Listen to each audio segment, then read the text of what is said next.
araw na ito ay gagawa tayo ng feeder ng manok sa patuka at sa kanilang patubig mula sa plastic bottle ng mga soft drinks na hindi na ginagamit. Sa gagawin nating feeder ay kailangan natin ng base or foundation, kaya kumuha tayo ng mas malaki na bote na hindi na ginagamit at balatan natin ito at atin ang guguhitan at dito natin ikakat dito sa may bandang ibaba. Pagkatapos nito ay kumuha tayo ng 2 bote ng soft drinks na hindi na ginagamit. Kagaya kanina, babalatan pa rin natin.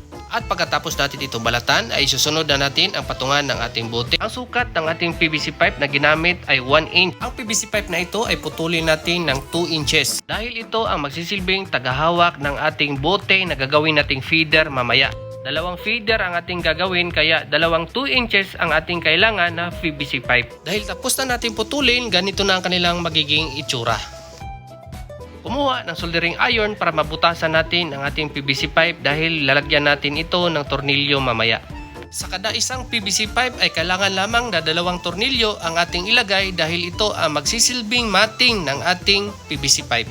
At pagkatapos nating ilagay ang mga tornilyo ay ganito na ang kanilang magiging itsura dito sa ating plastic na hiniwa. Sa 1 kilong semento ay kailangan lamang na 1 tabo na tubig at ito na ang magiging mixture na ating ilalagay doon sa ating ginawa na PVC pipe na may mating. At pagkatapos nating mahalo ang semento at ang tubig na mabuti ay pwede na natin itong ilagay sa ating plastic container at ilagay din natin ang ating PVC pipe mating na ating ginawa dahil ito ang magsisilbing base or foundation ng ating feeder. Pagkalipas ng 24 hours ay ganito na ang kanilang magiging itsura. Matigas na ang ating semento na ating nilagay sa ating mating. At dahil tapos na ang ating base or foundation ng ating feeder, at kukunin na natin ang 2 soft drinks ng bote na ating itinabi kanina at ganito na ang kanilang magiging itsura. Guhitan natin ang ibabang bahagi ng bote at dito natin bubutasan dahil dito lalabas ang pagkain na kakainin ng mga manok. Nakaabot ka dito sa ating video kaibigan ay baka naman maibahagi sa ating mga kapamilya na gusto rin mag-DIY ng feeder. Maraming salamat po.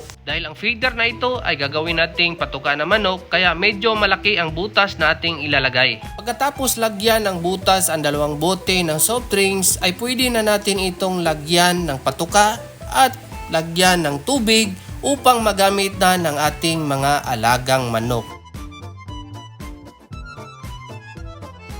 Napakadali lamang na gawin ang ating DIY feeder at nakakatulong pa tayo sa kalikasan dahil nare-recycle natin ang mga soft drinks ng bote na hindi na dapat gamitin pa at patapon na lang.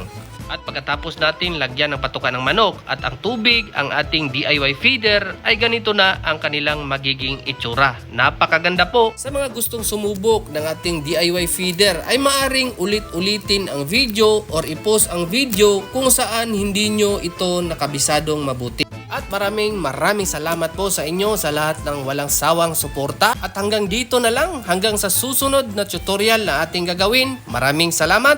God bless us all.